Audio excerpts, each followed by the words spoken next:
Hey, welcome to the Gig Life Podcast. I'm your host, Stevie Taylor. My guest today is amazing drummer called Chris Allison. Chris plays drums for virtuoso guitarist Plini.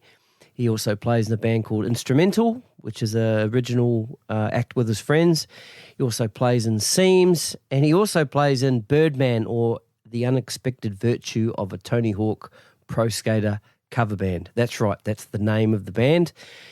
You better listen up to that whole story. Big Tony Hawk fan I am, so it was cool to chat about that. Anyway, this is episode 138. Chris Allison, I think we're rolling.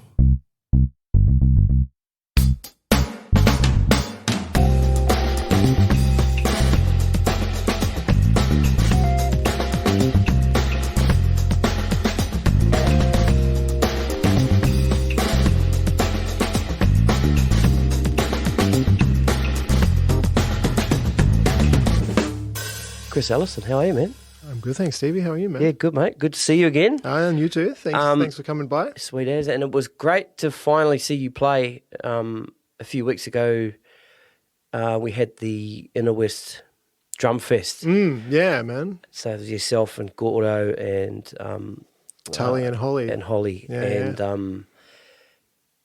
I've been, following your career for a bit online. Sure.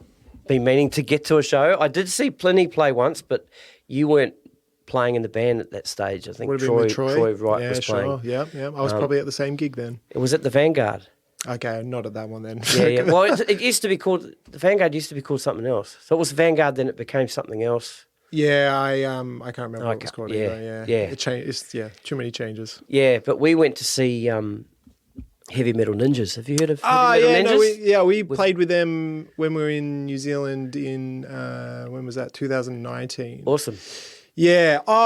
Was it at the Sando, the old Sando? Oh yeah, you're right. Sorry. Yeah, You're I right. was at that gig then. There you go. I apologise. That was the Vanguard. the fun gig, that one. But no, those guys are awesome. Yeah, they're a good time as well. Yeah, they sure are. Richie's a beast, man. Yeah, he is. Yeah. He certainly is. Yeah. So he's now the sound guy for LAB. Have you heard of LAB? I haven't. No. Okay, it's a New Zealand sort of reggae band, and he also plays in New Zealand band called Cora. Okay, I've heard of Cora. Yeah. So he's sort of doing that now. He hasn't done the Ninjas thing for a while. Yeah, well, maybe it was the last time we because that was just before COVID hit. Like, was it? Yeah. End of 2019, maybe October or something like that. So it could have been the last gig they've done up till now. Yeah. But no, good times. But going back to the drum fest, like I said, great to see you play, and your performance was more of a masterclass instead of just you playing. Wasn't it? You played plenty tracks, and you played some of the other stuff that you've played on before, other bands. And I think the highlight of the day for me was you played something, and then you got on the microphone and you went, "So what did I just do there?" And the little boy up the front said, "You just played the drums." You remember that? Yeah, brought the house down. Yeah, no, that was that couldn't have gone better. That wasn't a plant either. That was organic. That was actually Paul Derricott's daughter. Was it really? So the organizer's daughter, and right. I honestly, that was a very great answer. I literally couldn't have asked for anything better than that. And you can't come back from that either. No, exactly. No, she had my number, that's for sure. But no, that was my first time having to do anything like that in a kind of a public sphere. I'd done one masterclass previously a few years ago, but that was like part of a camp that I was teaching at, so it wasn't open to the public. Right. And yeah, it's a weird thing. I would still not 100% sure. Like, I had a really great time doing it, and but immediately got off and started thinking about how I could do it better next time if I were to do it again. And it was a weird thing to do. In what way? I don't. You mean communicating? Not so much communicating the ideas, although there was a little bit. I was hesitant to talk about some things in certain fashions just because I was actually surprised by how many kids were there. Yeah. And so was I, to be honest. I thought there'd be a lot more of the of the older scene there, but there wasn't, was there? Yeah, well, there was plenty of them there. I was just like, oh, okay. There's like, I think 40% kids there or something like that. It's like, okay, if I go too deep into some of this stuff, I'm going to bore the hell out of them. Yeah. And I'm not really interested in trying to do that because, so it's it was more about around that, like just trying to figure out how I can communicate ideas without, communicate some ideas which I guess are kind of nerdy in and of themselves, but trying not to make them sound too nerdy and get too deep into it, so I don't bore everyone, like I said. But no, it was a nice challenge, and like I said, the next day I woke up with 6,000 ways that I'd do it better next time. But that'll have to wait until next time, if there is a next time. Oh, I'm sure there will be. It was pretty successful, wasn't it? I think. No, definitely. They Darrow and Pug did a great job putting that together, and I'd be surprised if there wasn't one happening next year, because it'll only keep getting bigger and better from that. Off the success of the inaugural Inner West Drum Fest. Yeah, and it was nice to have that kind of thing back again, because I think I may have already said this to someone on the podcast. Oh, anyway, I can't remember. But the last sort of drum event that I remember in Sydney was at Rosehill Gardens. Okay. Like it was a drummer's day. Who was there? Thomas Lang was there. Yeah, right. I don't think I made it to that one. The last one I remember was it was one that Frank had put on, Frank Corniola. Yep. It was, whenever the last Ultimate Drummers weekend was on, I suppose. And it was Chris Coleman and Dave Ehrlich. Oh, that was at the King's School. Was it? Up at the Yeah, King's School? that's right. I didn't get there. Yeah. That's the last one I remember. That was and that was a long time ago. That was maybe 2017. Or 16 maybe. And I hadn't really heard of anything happening, anything like that since then. So, and that was what Paul's idea was as well, was to bring an event like that back to Sydney, obviously particularly after COVID as well, all being locked up, and I guess even with a lot of the students, most of their classes were probably, like, their drum lessons were probably through Zoom as well. Yep. So it's like, let's get them in a room and get excited about drums, and Pug had a bunch of his cymbals and stuff there to try out, and there's not heaps of drum stores left in Sydney, so that was also another part of it. They were saying was to get them to be able to hear an instrument, in the flesh, because everything's so online these days. There's no drum stores really in the Inner West. I think the closest one is in Parramatta, right? So.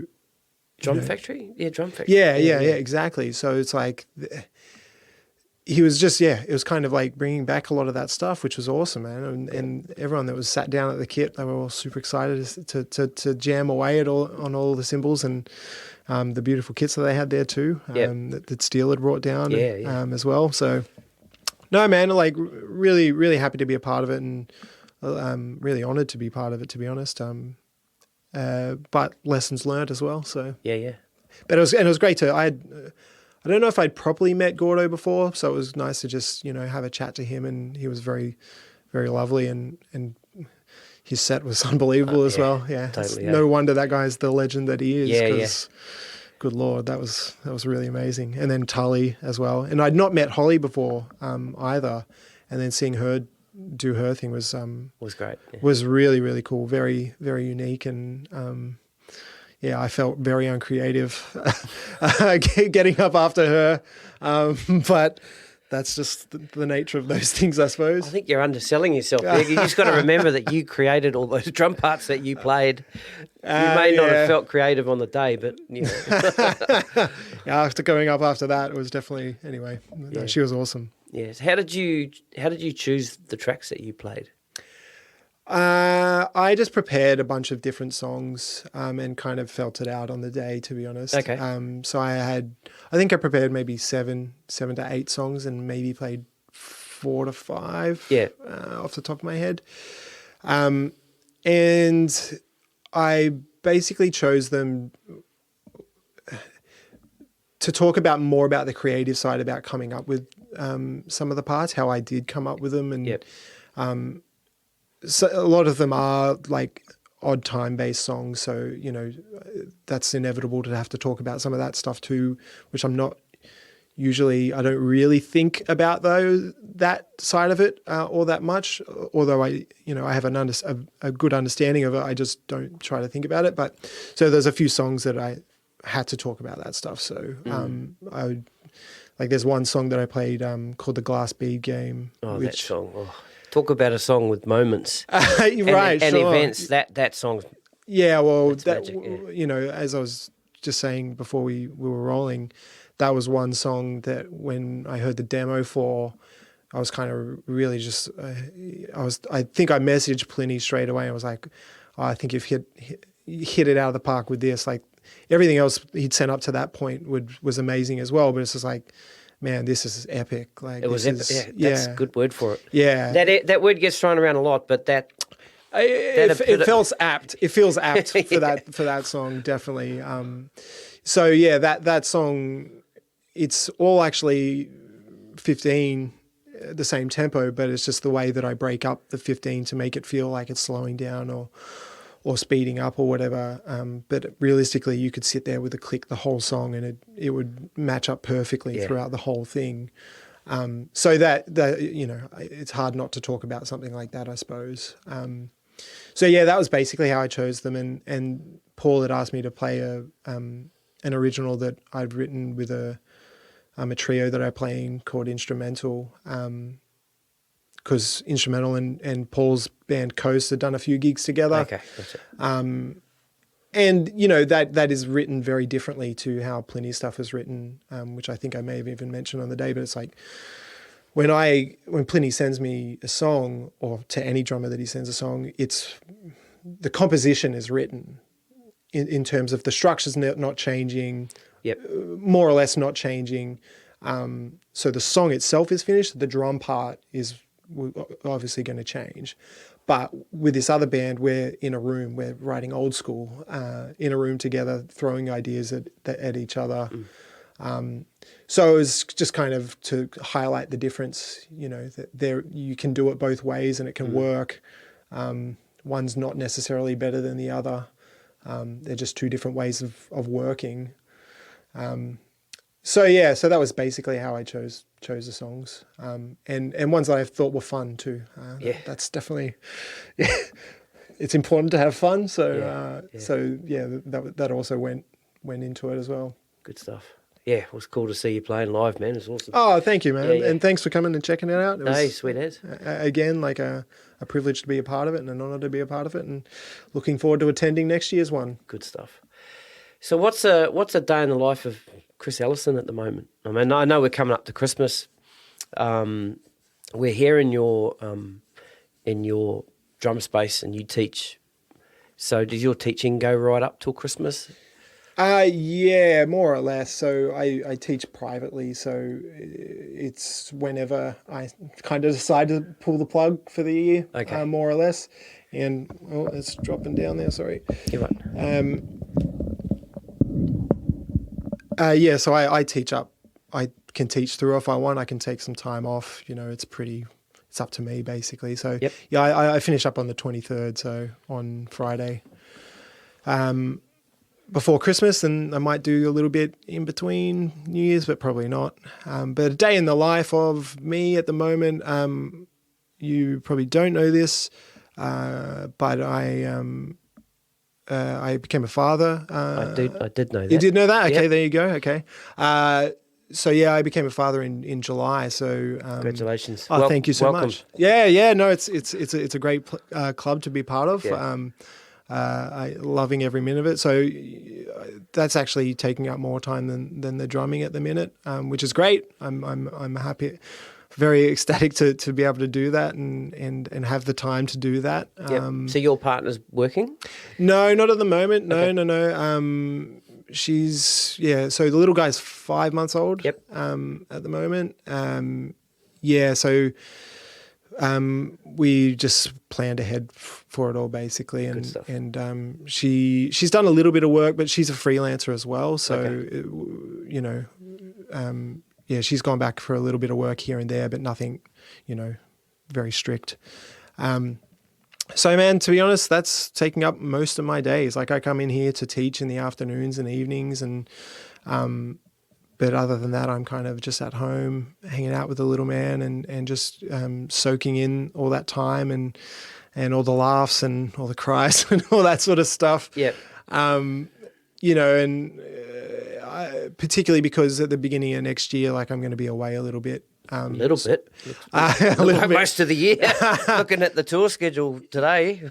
Yeah, it's a busy first half of next year. So I'm really trying to make the most of the time I'm at home to be with him and my partner as well, my partner Amy. That's pretty important, obviously. So, it's going to be a tough first half of the year, not just because of the touring, but because I'm away from them. So yeah, like I said, just trying to really soak in all that time and which has been awesome, man. Like, you know yourself what it's like to be a father, and it's like it's pretty amazing. So yeah, it's just a whole new world of not possibilities, but just a whole new world of looking at life and things like that. So it's been really awesome. So yeah, like I said, just soaking in a lot of that, and then coming in here to do some practice and a bit of teaching as well. Yeah. And gigging where I can as well. So yep. How do you think, or if it's even happened at all, has having a baby affected your approach to music? Have you thought about that? In terms of like, I guess what gigs I take, or in terms of like what creatively, creatively, and what gigs you take. And see, what happened with me is, like, I never had a space to practice or do my music outside of home. Yep. So before I had kids, if I had an idea, I would go into my space and I would work on my idea until the idea was done. Sure. Right. If I was recording something, I'd do the recording and not have to worry. But having that, space at my house, and then I had kids, the biggest impact was the disruption and Sure. No. Yeah, I understand. Yeah. So I guess it would be a little bit different, having your space here where you're actually leaving your house to come here. Yeah.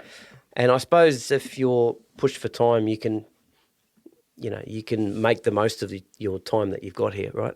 That's right. Yeah. Instead of just coming in here and just fucking around. Right. Exactly. With things like that, like, to be honest, I haven't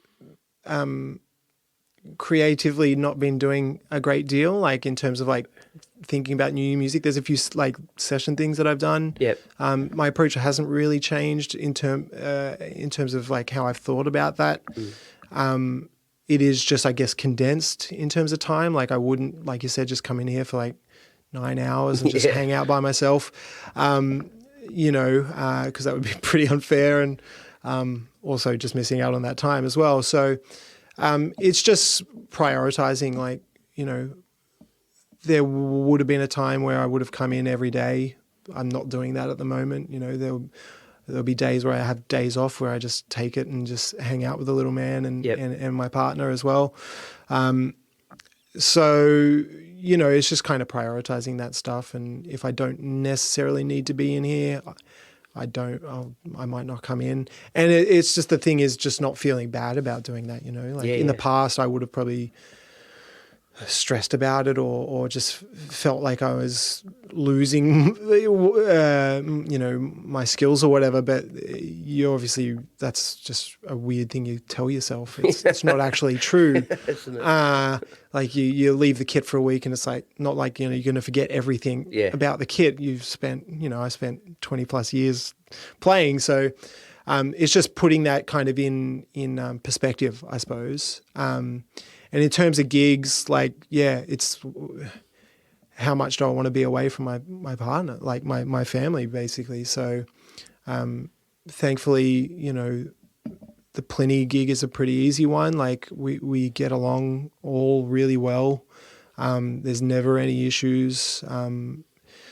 and with this whole crew as well, not just with the band. So it's just like, that's a pretty easy yes to do that sort of stuff. And the opportunities are pretty amazing as well. Like getting to go to Europe or America is not something I ever thought I would do ever. It's one of those kind of pipe dream things that you just don't think, well, I'd given up on the idea of ever it being a real, something that I would ever do. And now I'm lucky enough to get to do that. So not taking that for granted as well, and realizing, okay, this isn't going to be forever. Like I'm probably not going to be doing this in, 20 years. Who knows? Maybe I will be, but, it is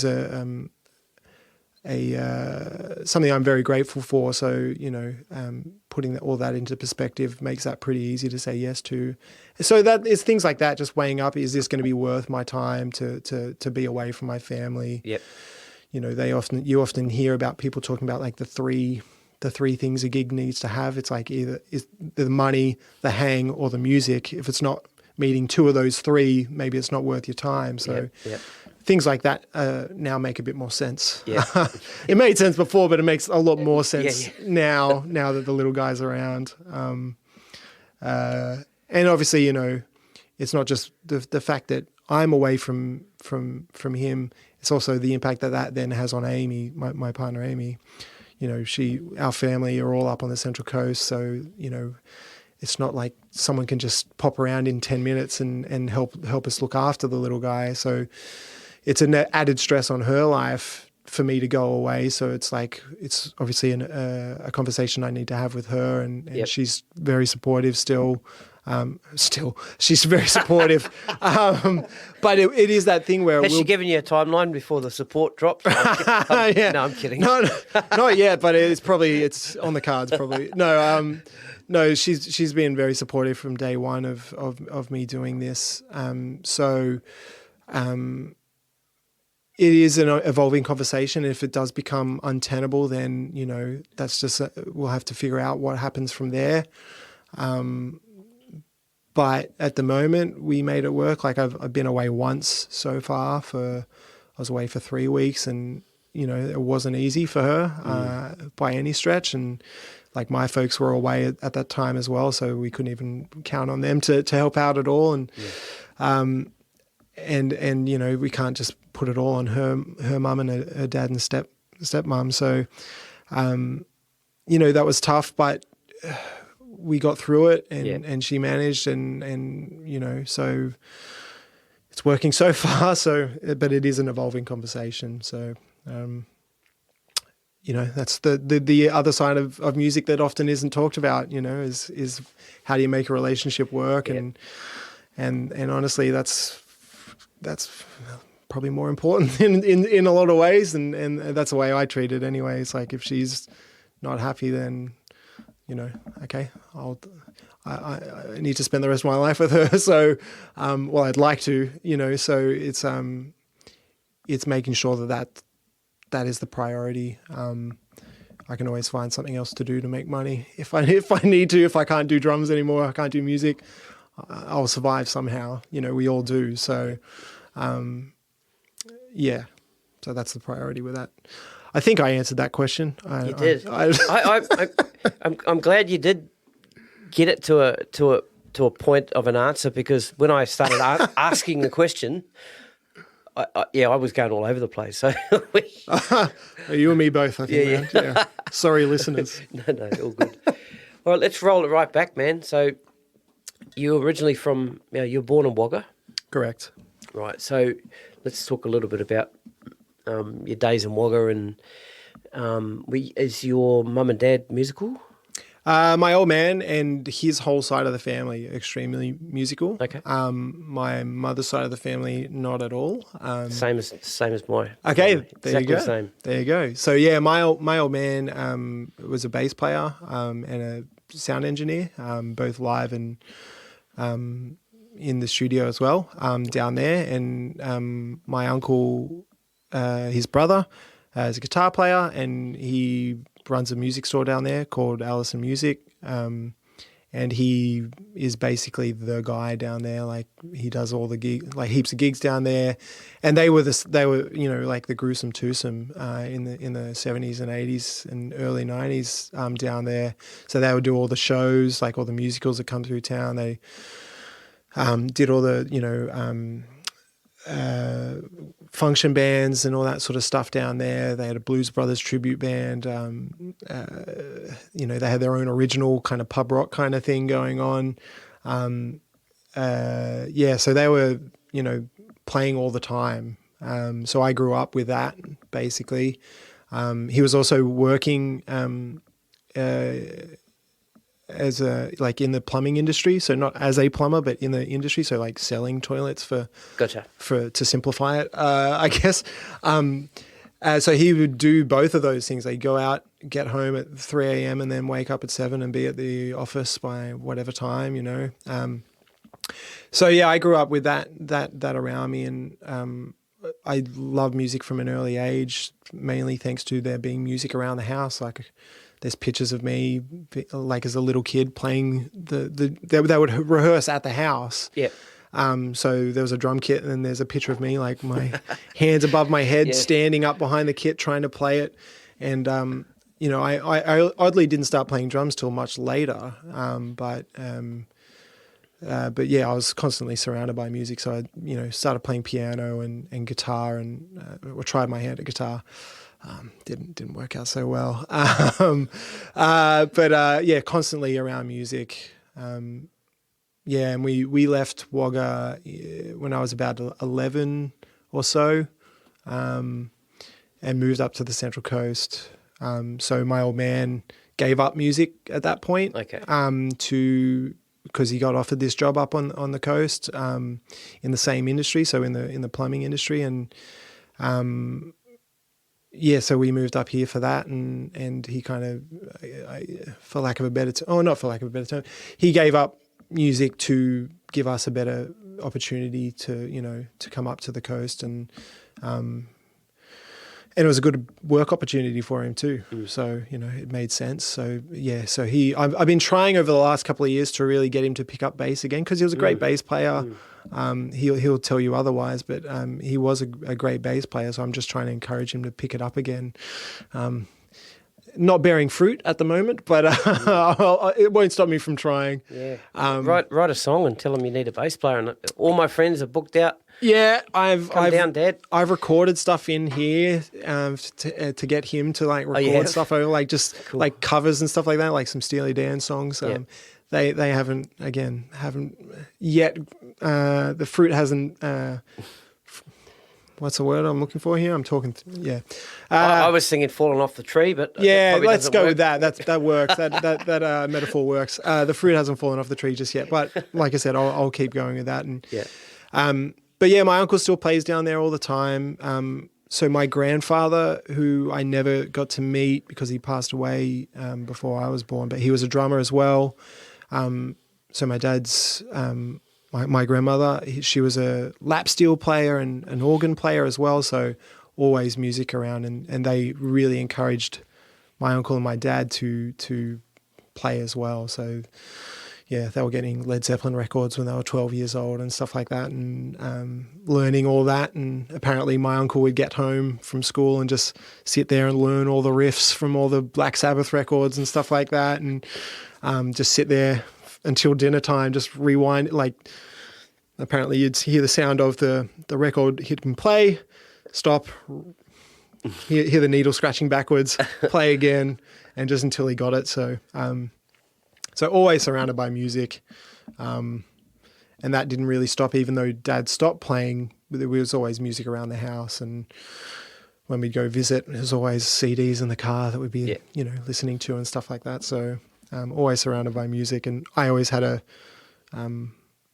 affinity for music as a young kid because of that, I suppose.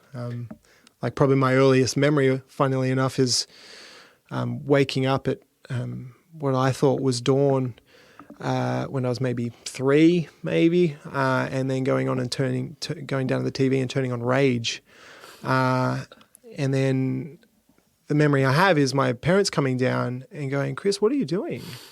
was like, oh, I'm watching Rage. And they're like, it's 3:00 in the morning. And I was like, what? And then they picked me up and took me to the window, and lo and behold, it's dark outside. Yeah, right. And they're like, it's too early for this, but I wanted to watch Rage. So, that's what so I was, watching Rage at a young age, and, watched that all through up to being a teenager and beyond, Right. Yeah. So music's always been around, and it's, just one of those things, I guess, yeah. How far did you get with your piano playing? Not very far, again. Okay. No, I probably had lessons for maybe 2 to 3 years. And Decent. That's decent, though. That's yeah, no, but I didn't practice, so Okay. that doesn't help. So you go back to your next lesson to practice what you just done in your first lesson, right? Yeah, more or less. Right. Yeah, I was one of those students. Teacher's getting paid, he doesn't care anymore. Yeah, well, it was a family. It was oddly enough like a family friend. Like the I can't remember their name off the top of my head, but they were an older couple, and they'd given Dad his first few gigs. Oh wow! So it was kind of like this big kind of like circle of life in a certain way. So. Yep. They weren't very strict on me, I guess, but yeah, I didn't get very far with it, and I was pretty young too. Like I think I was maybe 10 or so. It's really not that young, to be honest, now that I think about it. But that's an excuse I tell myself. But I really wish I had have retained any of that knowledge and kept up with it, to be honest. But such is life. I realistically I wanted to play guitar. I wanted to be able to play "Are You Gonna Go My Way" by Lenny Kravitz. I remember walking into rehearsal, that was my favorite song at the time, and my uncle could play it, and my mind was blown away. I was just like, what? So yeah, I wanted to be able to do that, but then I started getting guitar lessons, and I was just learning how to play a G chord, and it's like, this isn't Lenny Kravitz. What? I couldn't see you got to start here to get to here. Right. It was just like I just wanted to play that, and Right. yeah, so I didn't stick with guitar very long either. But that's probably for the best because I was pretty bad. But again, didn't practice, so Yeah, that's the thing. yeah. Apparently that helps. Right. You get better at something if you practice it. So okay, so you've moved up to the Central Coast, and you said you were about before we were rolling. You said you were about 11 or something. That's right. Yeah. Right. Okay. Yeah. So, what was it that interested you and start wanting to play drums? Then, what did you see? Was it a band? Did you hear something? Yeah. So I kind of there was a few songs on the radio at the time that I really just, there was parts that the drums were playing that I was always drawn to. This was before I even kind of expressed interest to my parents about playing drums, but there's a song by The Living End called All Torn Down. There's that one little, I guess it's like a triplet break in the middle. Cat, cat, I think there's a key change after it or something like that. You'd all know it if you know the song. But I thought that was the coolest thing I'd ever heard. And I must have been about 12 or so. And then I was listening to, I just heard Metallica for the first time because that was around when Reload had come out. Okay. And I loved that. And that was 95. No, that was 97. 97. Oh, Load was, I think, 95 or 96. Reload. Sorry. Yeah, sorry, Reload. sorry, Yeah, sorry. no, that's fine. So yeah, I heard Fuel on the radio, and it kind of blew my mind. So I became a very fast fan of Metallica. Right. And so a lot of Lars stuff just started to, I'd hear him doing his Larsisms, and it sounded cool to me. So I wanted to start doing that, but I hadn't really expressed interest in it. So to actually answer your question, we had an assignment that we had to do for music at school. And it was just basically, the assignment was pick a song and you're going to learn to play a basic beat over the top of it. So I was like, oh, cool. This is going to be awesome. And I figured out that I could practice playing the drums on my lap, just in my bedroom without a drum kit. So I picked a song. It was a Joe Satriani song because my old man was listening to a Joe Satriani record, so I was like, this is cool, I'm going to play this. And it was just a basic, like rock groove, but then I figured out straight away that I could do it just on my lap. Like I figured out the sounds and I could tell the sounds apart for some reason. I don't know how I could do that, but I guess I had that natural ability. And then it was really easy. Like I found it, it felt easy at the time. It was probably bad, but at the time I was like, oh yeah, but it was also that rush of like, yeah. I can do this. Yeah. Oh my God. Like I need to keep doing this. So did the assignment at school, and then I just basically ran home and started pestering my folks to start getting lessons and get a kit and all that sort of stuff. And they were really supportive. Like, it helped that my old man was a muso, and so, he understood. And that Christmas there was a kit for me, and it was just like going hell for leather from that point onwards. And right. yeah, so that's what got me started. It was actually a school assignment, which is probably the only school assignment I ever actually did properly. But that's another thing in itself, I guess. But yeah, what was the Satriani song? I can't remember the name of it, but it was on the Crystal Planet record, which had just come out around that time. I think it was the second track. And it's kind of a shuffle thing, I think, from recollection, but I obviously was not playing the shuffle. I was just playing the straight eighth notes. It was like a halftime shuffle, sorry. But yeah, and I really liked the song. I liked that record at the time. I probably still would like it now. I haven't listened to it in a long time, but I could probably tell you everything about that record if I heard it now. It's one of those records that you listen to so much that just it's in it's in your conscious whether you know it or not. You recognise any of those? Yeah, it could be House Full of Bullets. Okay. That's it. Yeah, it's not a shuffle, so I clearly can't remember it, but.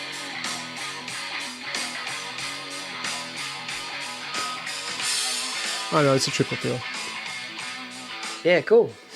Yeah. So, and I think I even got in that extra kick drum. Duh, cat, duh, I was able to put that in. So I was like, oh, okay, cool. I understood how I could do that with, so I thought I was pretty good. So, the fire was lit at that point, That's cool. after playing that song at school. And again, it was probably really bad. But I think I could kind of keep time okay. And it was just too much fun. So, that's something that I always talk about with people, like always keep in the back of your mind, like why you started playing this instrument, because it's fun. That's it. And music in general, it doesn't have to be just the drums, but any instrument is like, if you can remember that it's meant to be fun, you'll stick with it longer and you'll enjoy it, rather than getting bogged down in, taking it too seriously. That's it, eh? Yeah, absolutely, man. So from getting that new drum kit, were there some local teachers that you went to or through the school or? Yeah, so I started getting lessons with a guy whose name I can't recall, but he was a guitar player that could just play some drums, and he was in Avoca, which was just around the corner. So I was in Erina. Yeah, so I went to him for about maybe a bit less than a year, and then it just got to the point where he was like, oh, dude, I can't show you anymore. You've kind of maxed out what I can show you. And at that time, we'd started jamming together. Like he would just be like, here's a blues, play a shuffle. Yep. And so I would do that, and then he was kind of, okay, well, I've got nothing else to show you. So so then the hunt began for a new teacher, and then I started getting lessons from a guy called Adam Toole, who was a local guy up there, and he had toured a bit through Europe with his original band and stuff like that. So that was very cool, and he kind of looked a little bit like Dave Grohl, so I was like, oh, that's kind of cool too. And he was a bit more, well, he was a drummer, so like he knew a bit more what to actually show me in a certain sense. So yeah, we kind of went through some rudiments a little bit, but I didn't, if I could be honest, I didn't really pay attention to those because I was like, I can do single strokes. Who needs any of this other stuff? And all I wanted to do at the time was just play as fast as I possibly could. Like I was listening to a lot of like skate punk and stuff like that. So Blink-182, that type of stuff. So it was just like, I don't need doubles for that. All I need is single strokes and play fast and loud. So, but he kind of opened my eyes to, some other stuff. And, and I had lessons with him for maybe a year and a little bit. And then he got a job maybe for the ABC or something. So I was like, okay, I can't do this anymore. And then I taught myself up until the end of high school, basically. So I would just listen to records and try and cop what I was hearing, and that was it. So I didn't have any books. I couldn't read music. Yes, okay, so it was still all... It was all ear, at the stage. Yeah. So I couldn't read a lick of music. So I was just, learning, like I said, like a lot of skate punk stuff, like, NoFX and strung out bands of that kind of ilk, and a little bit of like Metallica as well, obviously. And then I heard Dream Theater when I was maybe 15 or 16, and that kind of was a big eye-opener for me, because there was a bunch of odd times and stuff like that.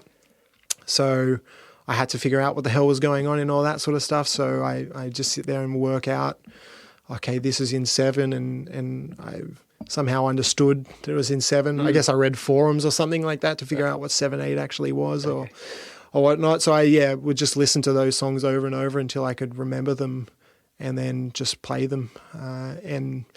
That was basically my education through the rest of high school, was just me listening to those records and whatever else I was listening to, and just trying to figure out what the hell was going on with the drums and do my best to try and play it. Right.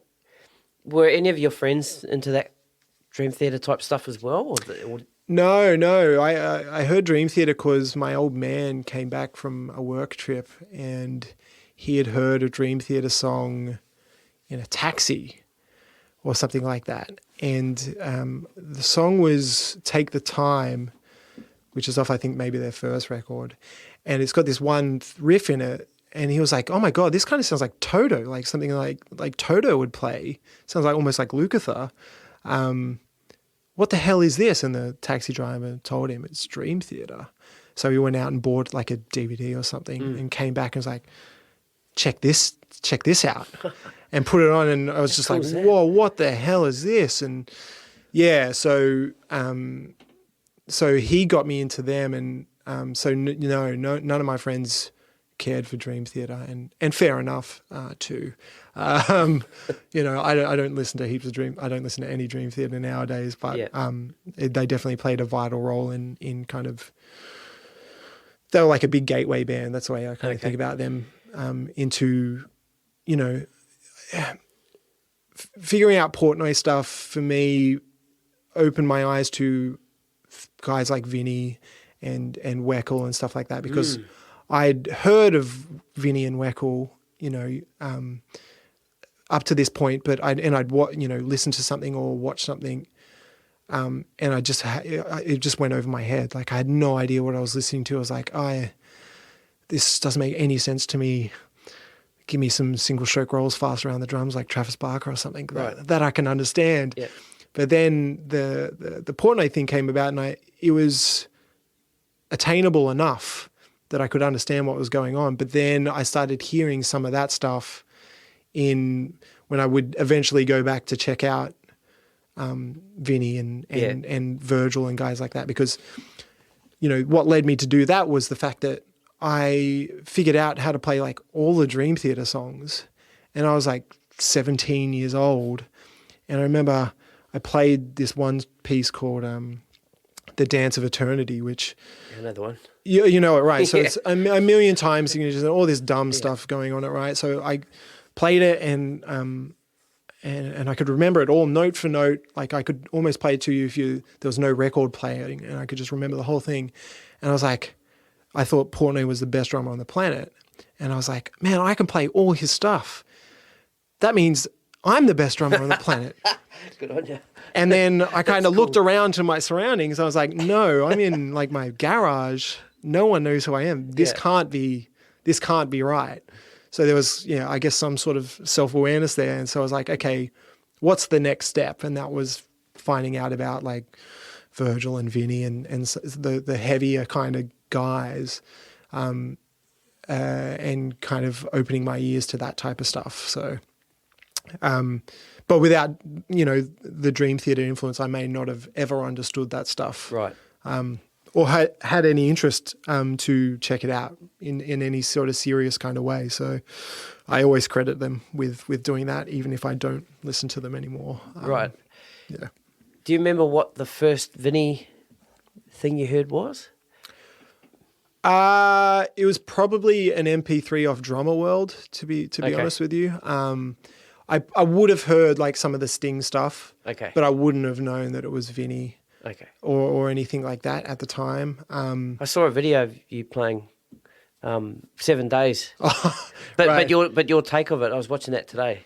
Yeah, that's pretty cool. That was just a silly thing that I'd seen Aaron Sterling doing some of those videos where he would play like Back in Black, but everything was pushed back a 16th note. Yeah. I was like, oh yeah, and then I thought of 7 Days, but playing it in 7, even though it's in 5. That's funny on a very, very small, in a very small way, but I'll try and do it. But yeah, so I think the first thing I probably heard of Vinny that I listened to a whole record of was Joe's Garage, because Portnoy had talked about that record particularly as like his favorite Vinny record. So I was like, okay, let's check that out. And Joe's Garage by Frank Zappa, very odd record, but the drumming on that is disgraceful. And he's like 22 or something like that. He's like quite young when he did that record, I believe. And he's just playing unbelievably, as you would expect, but it's a very young Vinny, but still sounding amazing and playing all this absolutely ridiculous stuff. So that I kind of understood that at that point. Yep. There was still a lot I didn't understand, but that was probably the first Vinny record that I totally listened to. Have you heard Gino Vanelli's Nightwalker? Yes, of course. Yeah. Well, that was my Vinny. Oh, nice. That was my Vinny introduction. Nice. A friend of mine gave me the cassette tape to take home and listen to it. Just unbelievable. Yeah, man. Yeah. I've heard some stories about that session where because he was on a break from Zappa, I think. He'd taken a bit of a break, or he just left, or something like that. Or came off tour, and then that's right. Yeah, they went into the studio to do that, and apparently he was playing quite reserved to begin with, because it's like, this is like an R&B gig. This is not Zappa. Yeah, I got to kind of tame it back. But the story that I heard, Vinny, it was in like a bootleg clinic or something. He was like, "Oh, Gino just loved it when I would chop out." Yeah. And he just encouraged me to just keep going, like going further and further out. So if anyone hasn't heard that record, I definitely recommend checking that out. Because track number 2. Seeking You a Find. Yeah, absolutely, man. Yeah, that is a banger of a tune. And yeah, he just plays his ass off on that whole record. Yeah, and, awesome. Even the ballads. Yeah, man. Yeah. It's kind of outrageous how it, You'd lose your job if you played like that. Yeah, these days, eh? but again, like that's what Gino wanted, man. Yeah. So it's like, okay, man, he's doing the job that was prescribed, even though it kind of, you might think that would go against better judgment on any other day. Yeah, man, he's doing what he's paid to do. So, but yeah, man, that's an unbelievable record. Yeah, that was a pretty. He was doing a lot of really creative stuff like that at that period, which I still really love to listen to. Yeah. Cool. So when did the reading start? How did you get into reading? That's when I went to AIM out of high school. Okay. Well, what have we missed before that? Were you playing in any bands with your friends? Or were you just still doing the Dream Theater type stuff at home? Through high school, like I played in like just some. A couple of bands, just like high school bands. Okay. We'd play some covers and write some original tunes. It was all mainly like punk rock kind of stuff. Yep. Nothing too serious or anything like that. We thought we were pretty cool, but we probably weren't. But I guess that's any teenager, right? No. Oh, we thought we were fucking cool. Well, We're cool. you were cool. I'll believe that, but yeah, I definitely wasn't anyway. But so yeah, I did a lot of that all through high school, and then so I went straight to AIM out of high school, and so I would commute down from the coast, and do that. Did that for 2.5 years. So reading kicked in there. So Dave Plini, I was studying with Dave there, and he kind of kicked my ass into gear and was like, okay, yeah, you've got a lot of the playing stuff is kind of cool. Like there's obviously a lot of work to do there, but your biggest weakness is the fact that I was like illiterate reading and stuff like that. So he, put syncopation in front of me and kind of just kicked my ass with that, which is great. And then I slowly started to pick it up from there. Like I'm not a great reader now by any stretch. I can kind of get by if I need to, but I generally don't need to. So I don't, it's not something I practice as much as I probably should, but again, it's not something I need to do. So it's a weird thing, right? Yep. But it's a skill that I'd love to have to be better at, but maybe one day. So what opportunities came from AIM? What other musicians were at AIM that, sorry. So while you're at AIM, let me backtrack that. You're right. Is that not on the soundboard? No, I'm winging it at the moment. These are just no. I meant the sound effects. Oh. Sorry. Yeah, we got a laugh track. Oh, hang on. There you go. That'll do. It's close enough. Fuck. So when you're at AIM, did you meet some musicians that would, take you on to play in their bands or introduce you to other musicians? Yeah, there was definitely a lot of musos that you would probably know that I was studying with, like even like drummers like Andy Horvath. I don't know if you know him, or Pat Madden. That was some of the guys that were like around at the time. But yeah, like I studied with like Lisa Caruso. She's a brilliant singer-songwriter as well, locally. And Caleb Jacobs is another, he's like doing like a lot of soundtrack stuff at the moment. So yeah, there was a lot of people I studied with that are still kind of playing around and doing some stuff. But I probably didn't have the best attitude in terms of putting myself out there when I was at AIM. Like I was maybe a little bit, maybe not shy is not the right word, but I'm not really like the hustle kind of guy where I'm like out there going, hey man, you need to book me on your gig. Yep.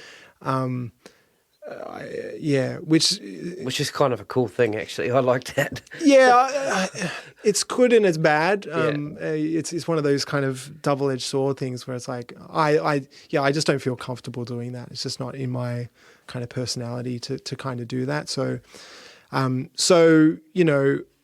other opportunities came because I was still living on the coast when I'd finished. So I stayed up there a couple of years after that, and some stuff happened just through just being around town, playing up there and doing different things on the coast.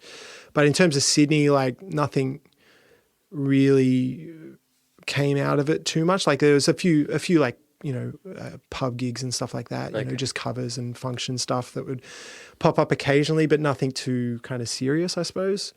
But that's more from my lack of hustle more than anything else. Like I would have done it had I been asked, but I was too maybe shy or meek or whatever to kind of put myself out there in that kind of way. So you just spoke of some things that started to happen up the coast for you. So what were some of those things? Oh, it was just whatever was kind of thrown at me. Like I started playing in like an African drumming kind of thing where I was like, so it was all percussion based. I was the only kit player, and then everyone was on like djembes and doumbeks and things like that. And so it was kind of an interesting way to, it's not your standard kind of music. Like it's all rhythm based and some pretty weird rhythms thrown at me, which is kind of cool. So I did that for, a year or so. I played in like a Santana tribute band and stuff like that. So again, just whatever's thrown at me. And then there was original stuff. I was playing in heaps of original bands. So like some more heavy, metal related kind of things, or punk stuff as well. There was like a period there where I remember every day I had a rehearsal or something like that. It was like, for 6 months, it was like 6 days a week I was rehearsing with bands, and then gigs and stuff like all different things. That's and cool. So it was like I was just putting myself in whatever situation I kind of was asked to be in realistically. And it's one of those things where one person finds out you're okay at the drums, and then they tell their mate, and it's like, oh, we need a drummer. Oh, let's just get that guy. And it just kind of kept going, snowballed into. It was out of control by the end of it. It was definitely too much, but that's, I guess, maybe a good problem to have in a certain way. But so yeah, it was just a lot of stuff like that. So kind of whatever was thrown at me, and then just originals in between that. And then I started playing with this band that were like I guess like a pop rock kind of punky kind of band called Angela's Dish. They had like some radio success around the place, so I knew them. I went to high school with the bass player. He was a couple of years above me, but we kind of knew each other just through our high school bands, and then I met the other guys through him as well. So yeah, they were looking for a drummer, and then I just ran into one of them one day at like the shopping mall or something like that. I ran into Josh there, that's right, and he was like, "Hey man, like, what are you doing? Do you like want to like come play drums for us or something?" Some audition, maybe I auditioned, I can't remember exactly, but they just started like doing big tours with like they supported My Chemical. 30 Seconds. No, wait. What's Jared Leto's band called? 30 Seconds to Mars or something like that. Mars. Something to do with Mars. 30 Seconds to Mars, they're the Blacktown kids, aren't they? No, that's 30 Seconds of Summer. Yeah. Oh. Yeah. You're right then. Yeah. So Jared, 30 Seconds to Mars, I think, is Jared Leto's band. Anyway, so like they just done that, and they played with Jimmy Eat World and a bunch of these like kind of big bands. So I was like, oh, cool. I've not done that before. Let's do that. Let's, do a bit of that. And so I played with them for a few years, and did some cool things with those guys. Like got to, tour around a bunch, and we went to the States to record, which just came out about 11 years later, to like 2 weeks ago or something. What was that? What was the... That was with Angela's Dish. Yeah, okay. I listened to that. Okay, yeah. When you put it up on your Facebook, I sure. went to Spotify and checked it out. Yeah. So that we did that in the end of 2011. So cool, that was it. Just took forever to come out. So when we got back from that, everything kind of, it's a very long story, but there's a bunch of management issues and all this. The industry then gets in the way, and that stops the fun part of it. Yeah, and it did it basically halted that band. But anyway, we put it out eventually, so that's good. I've been telling him to do it for about 11 years, but we got there in the end, so that's the main thing. So and that opened me up to a whole new side of music that I hadn't seen, like in terms of industry, like even being involved in industry and talking to labels and stuff like that, and understanding anything about touring more or less properly, rather than just jumping in a van and kind of booking everything yourself, which is what I've been doing. They had a booking agent and stuff like that. It's like, okay, wow, this is a whole new side of the industry. I like I said, I wasn't familiar with it all, so there's a bit of a learning curve. But it was great. Yeah. So once that thing fell over, or whatever. Yeah. What was next? I was playing like a bunch of blues music, like most weekends, so that was keeping me pretty preoccupied, like just up and down the coast. So you go up to like Port Macquarie, we go down the South Coast a few times as well. A lot of stuff on the Central Coast, some stuff in Sydney too. So that I did that for a fair while. And then what else? And then just some like corporate stuff in the city, So yeah, that was kind of just that kind of circuit, I suppose, weddings and that type of thing. That just filled in a good couple of years there. Yep. Once I moved to Sydney. So I moved to Sydney in 2011, so around the same time that the Dish thing kind of fell over after the US experience. Had you moved here, like you're saying, while that was kind of happening, had you moved to Sydney for the Dish sort of band? Or No, they were all on the after? coast. So Okay. I was always going to move to Sydney. Okay. That was always my plan. I just probably stayed on the coast longer than I should have Right. in the end. But so I moved to Sydney. That was still happening. So I would just go back and forth, commute for that Yep. when I needed to. And then, so I'd been in Sydney maybe 3 months, and then we went to the US. Roughly 3 months, maybe a bit more. Okay. I went to the US for a couple of weeks to record that stuff, and then came back, and then it all kind of just fell over from there. over, okay. Yeah, but in between that, I was still doing some of the blues stuff and other stuff. Right. But a lot more like, less original music was happening at that point. Okay. I would say, like, more just that covers and whatever was thrown at me in that kind of realm. That was a good 3 or 4 years, I guess. Okay. So roughly. what was the main reason to move to Sydney? To find different Work. There's more gigs down here. Like, Yep. I knew that if I was going to have any sort of stab at being a full-time musician, like I was going to have to do it at some point. Yep. So so that, like I said, it was always something I was going to do, but I just put it off for too long for whatever reason. I just don't think I was probably also, it was mainly because I just wasn't ready, I guess. Okay. I just didn't feel like I was capable of doing it or something like that. I haven't fully psychoanalyzed it yet, but it was just something that was just holding me back. And I think I like the comfort of being around friends and family that I knew, or particularly friends, and then they all started going, out into the world and doing their own thing as well. So I kind of saw that and went, oh shit, I think I should do that too. Right. And that was kind of the impetus to do it.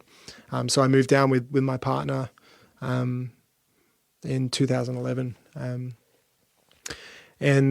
So I've been down here ever since. Right. So did you come down and sort of wing it, or did you have an idea? I wung. You completely wung it. Wung it. If hustled. wung is a word. So you hustled. No, I No? no, that was the problem. Okay. So I was just doing enough gigs to kind of get by for a little while, but then eventually I ended up in like a part-time office job. Okay. So I did that for maybe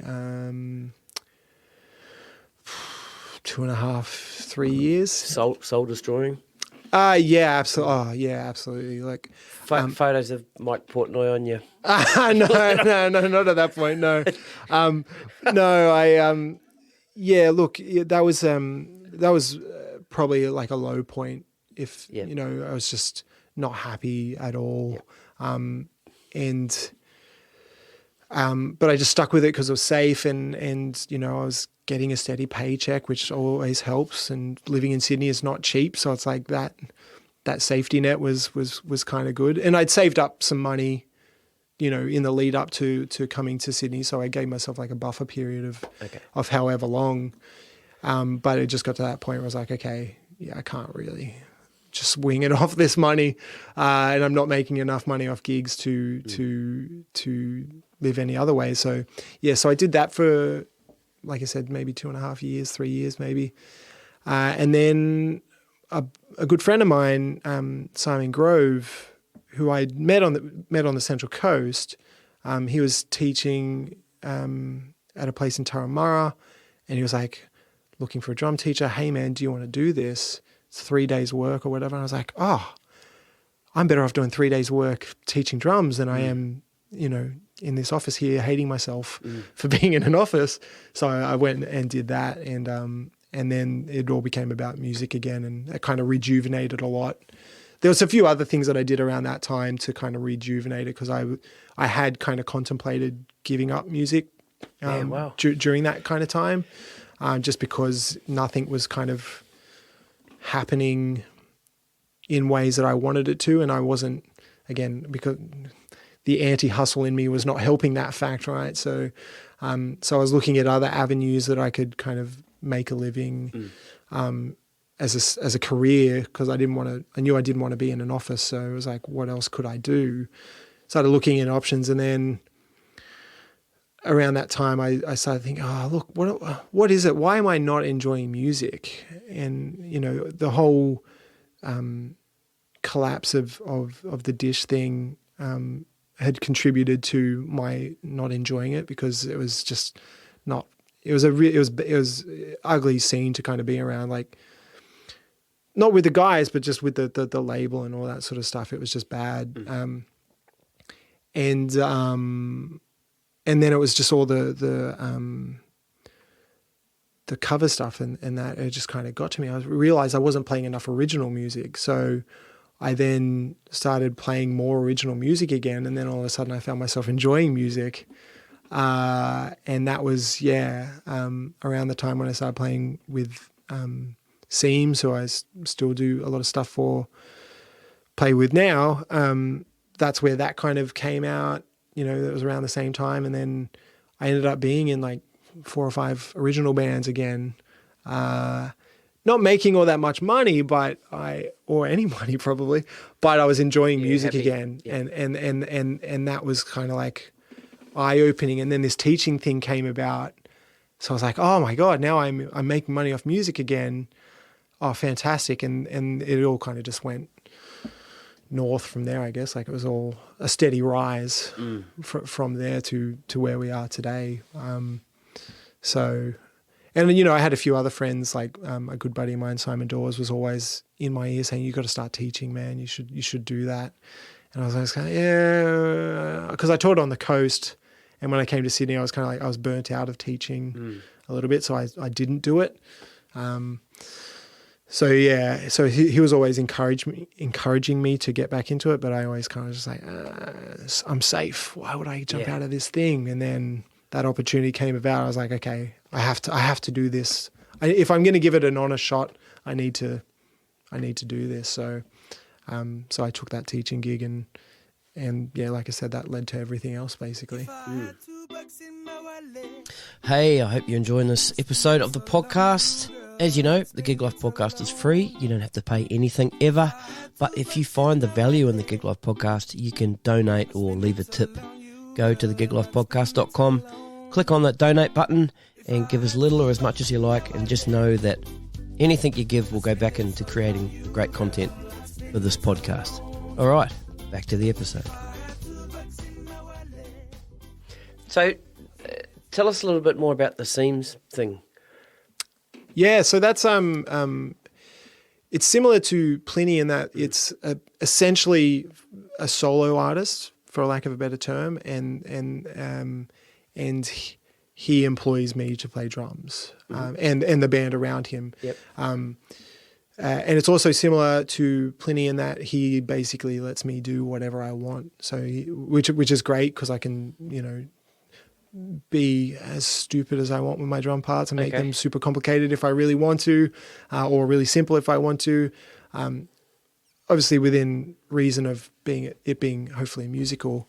But it's like a math rock thing, so it's a lot noisier than math rock. I haven't heard that before. Yeah, so it's like I don't know where it comes from. I don't listen to heaps of math rock myself, but bands like Battles were like a big thing. They really kind of helped birth, I guess, that type of music maybe. Why is it called math rock? I never totally worked that out, because but it's complicated. There's odd times through music. It all, and it's not like it's different to like the music that Plini plays. Yeah. But there's a lot of numbers going on and changing meters and stuff like that. Right. So I guess that's where it comes from. Gotcha. But like a band, like if I were to tell you to listen to math rock, a good introductory band was Battles, and they were really great band. I think they're still playing.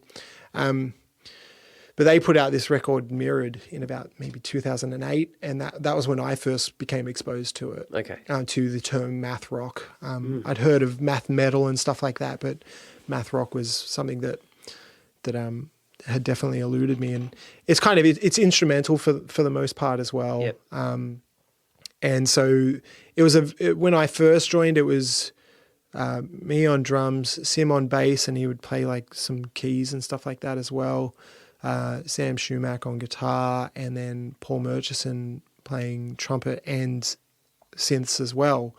So it was like a very weird kind of lineup in terms of instrumentation, but it worked out to be a lot, it works in the context of just being loud and kind of mixing a lot of genres together as well. And it's just super fun to play. So I've been playing in that band now since maybe 2014 or 15 or something like that. And there's a few albums. So we put out 4, which is the 4th record, as you may imagine.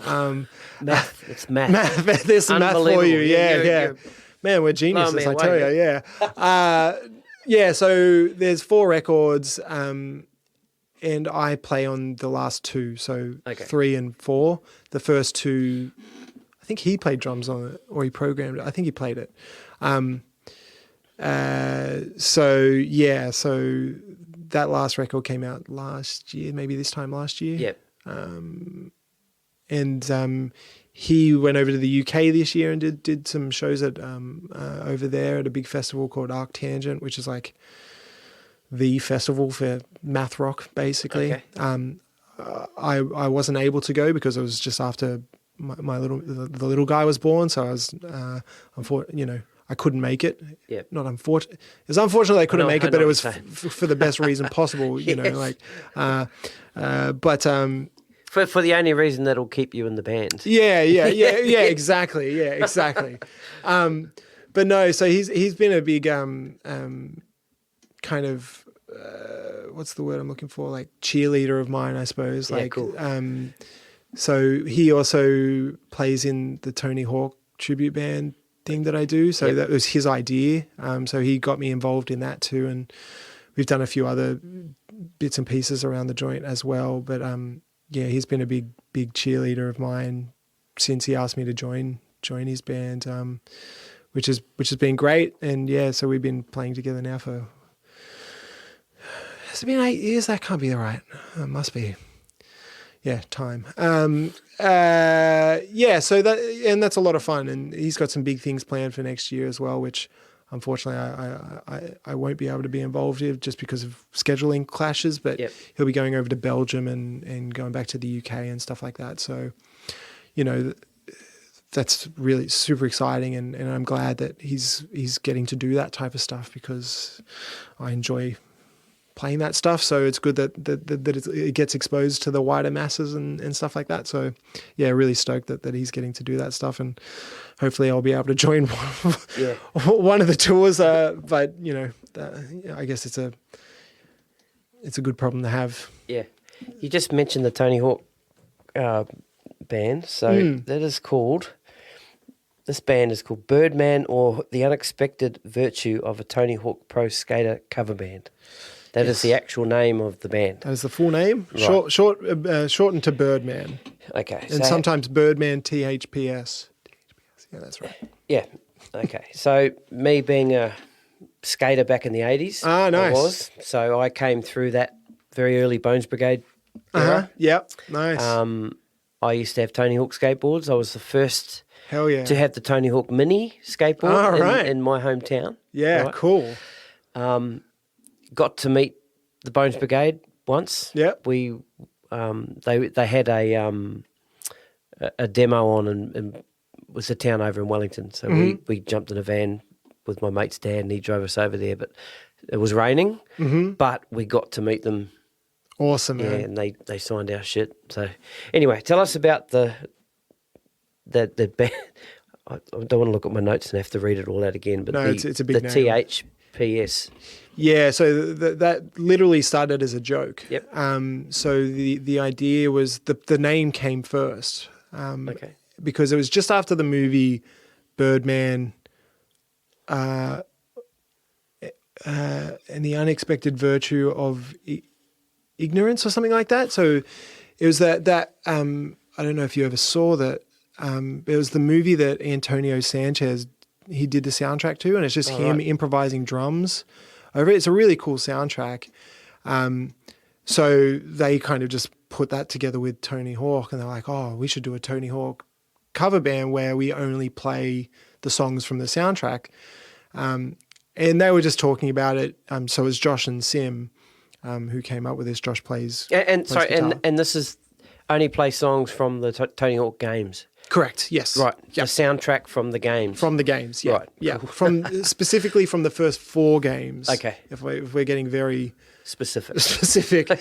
And they were just talking about it. They were working together at the time. I don't know if it was at Channel V or something like that, but they were just talking about it and joking around. And then, and I think they told a few people about just the idea of it. And anyway, the organizers from Secret Garden Festival, they knew him or something like that, and he just hit them up. It was like, hey, do you want to come and headline some stage with that Tony Hawk band that you've been talking about? And they were like, yeah, okay. And then they went, oh shit, now we need to put a band together and actually see this through. So we just got together with some friends and they sorted it all out, and they curated the playlist. And anyway, we went and did that, and it was a hit. Like no one had any idea what to expect. We didn't have any idea what to expect either.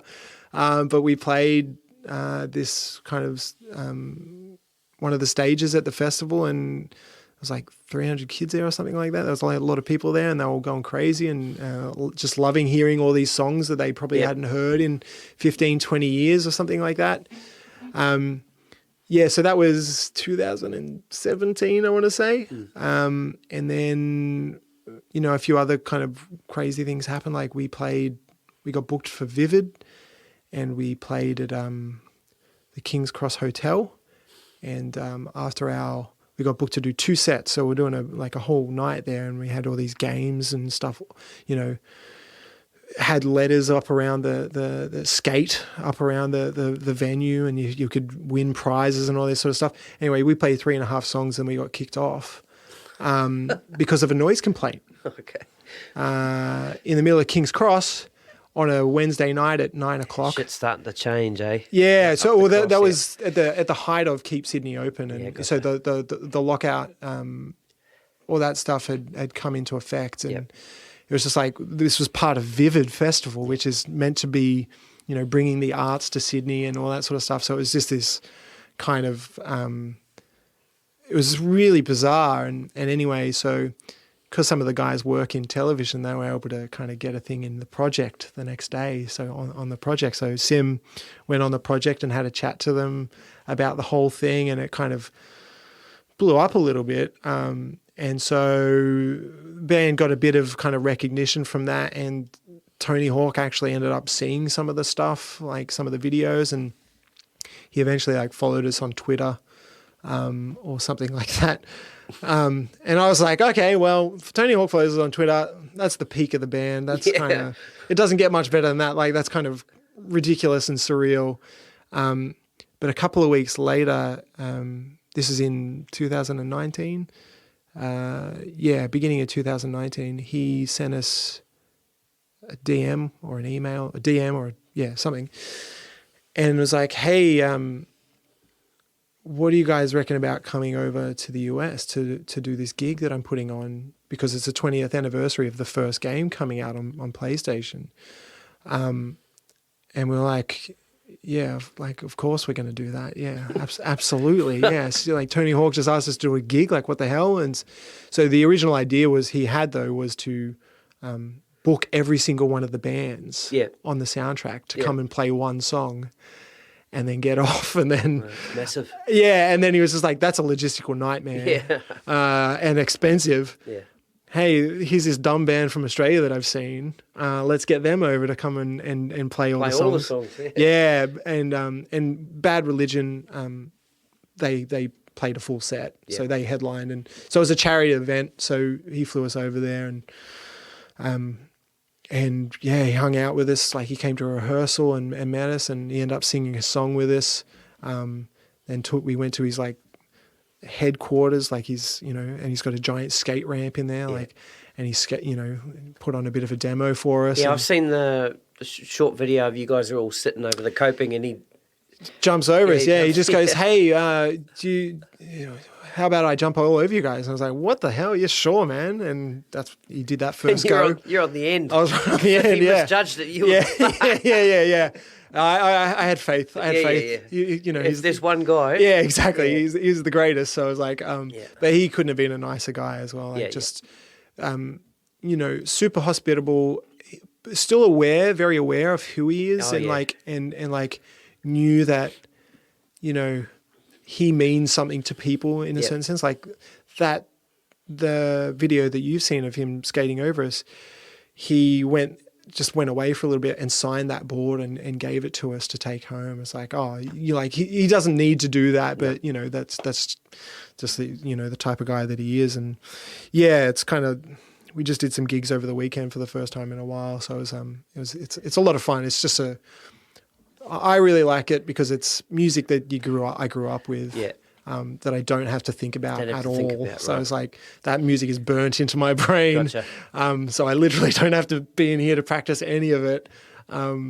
It's just, like I said, it's burnt into my brain. It's low commitment. Just bring in some energy and have fun. So it's good fun doing that band, as silly as it is. But we were meant to do some other things with him. Like he was going to come out and we're going to do some gigs and he was going to do like a talking event. But then COVID happened, so that kind of nixed that, as you would expect. But yeah, bit of fun. Yeah, man. All right, let's talk about Plini now. How that came about. So that came about. So my friend Simon Grove, who I was talking about, just briefly, who hooked me up with that teaching gig. He was playing bass. He's Plini's bass player. Okay. So again, we've gone back. I've known him now for maybe 15 years or maybe a bit longer, and we've done some gigs around town and stuff like that, in original stuff and just in like function stuff as well. I met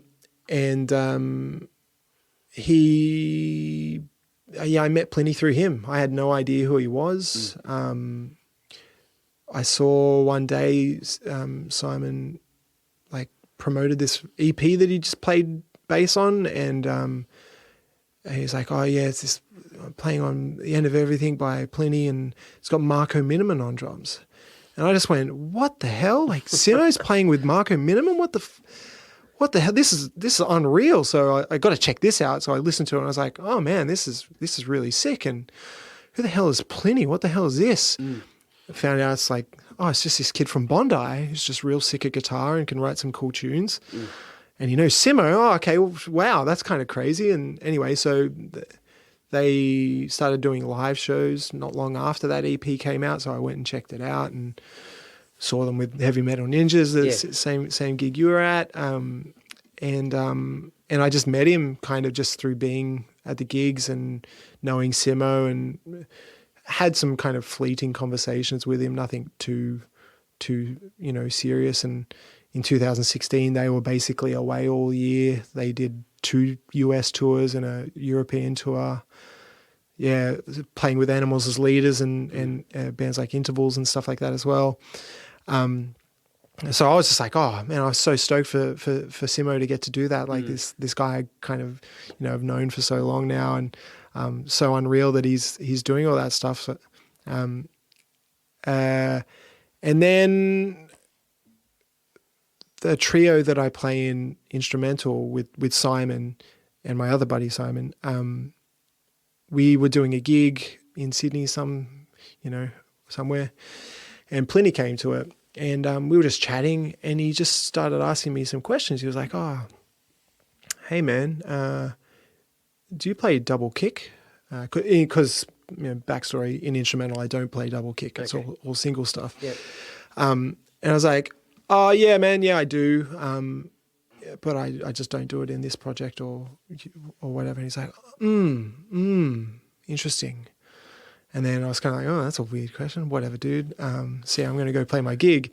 and then cut to a few months later, he sends me a message. Hey, man, looks like Troy's not going to be able to do some gigs. Will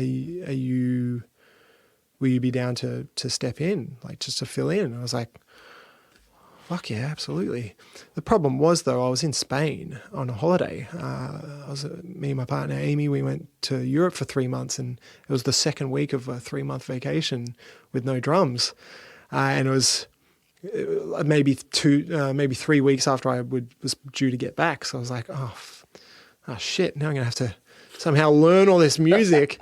Which I don't know anything about. Back to the hands on the legs, right? No, absolutely, man. Absolutely. It was right back to the beginning. And so I was like sitting on buses, like driving through Germany and Scandinavia and stuff like that, just listening to these tunes, writing out some basic cheat sheets and stuff like that. And anyway, so got back and did the gigs. And the first gig was awful. Second gig was a lot better. Probably still not great, but it was better. And I was kind of like, after the first gig, I was like, I burnt that bridge. That's that bad, eh? Look, in my mind, it's that bad. Okay. There was just a few kind of like train wrecky kind of moments. But so in my mind, it's the worst gig I've ever played. But it was probably like okay for the bits that I didn't completely botch. Gotcha. But it was probably like a few people would have noticed. Probably everyone noticed. Anyway, but I was just like, oh, that's done and whatever. So I made sure that the next night I nailed everything a bit better and we had heaps of fun on that gig. Like I remember, having heaps of fun because I was just like, oh, well, this is the last time I'm going to get to do this. And anyway, a week or two later, I was about to go to Japan with Seims, and I got an email from Plini saying, hey, man, what are you up to next year? I'm doing this. And it was basically the whole year was mapped out. And I was like, whoa, right. Holy shit. It was like, do you want to do it? And I was like, look, yeah, I'm going to have to talk to Amy about this, and if she's cool with it, like I'm 100% down to do it. And Amy was just like, yeah, you have to do this.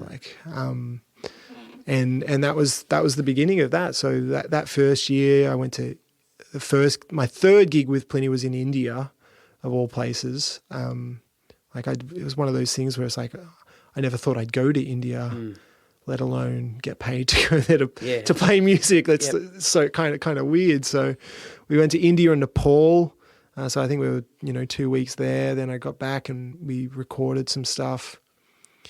And then we were in the US for 7 weeks, had a month off, went to Europe for a month, had a month off, went back to Europe, had a month off, toured Australia, had a month off, went back to Europe for 6 weeks or something like that. So it was a hectic year. Yeah.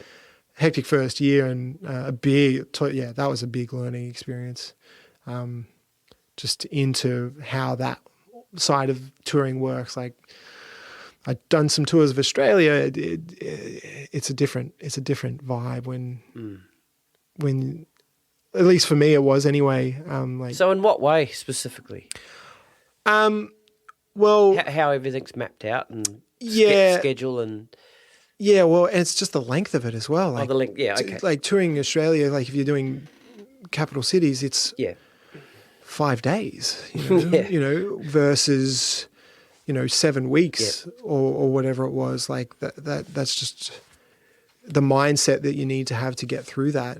I didn't have that at all. Like it was so that was a big learning experience of just trying to figure out how to mentally get through it. The playing was kind of fine. Like there wasn't any physical issues, but there are road chops is a thing. So, you got to build that up and just the little things that you don't ever think about. Like all the touring I'd done prior to that, it was a different kit every night. Yeah. And it didn't matter how I set it up because it wasn't always with the same front of house guy. Right. We had the same front of house guy.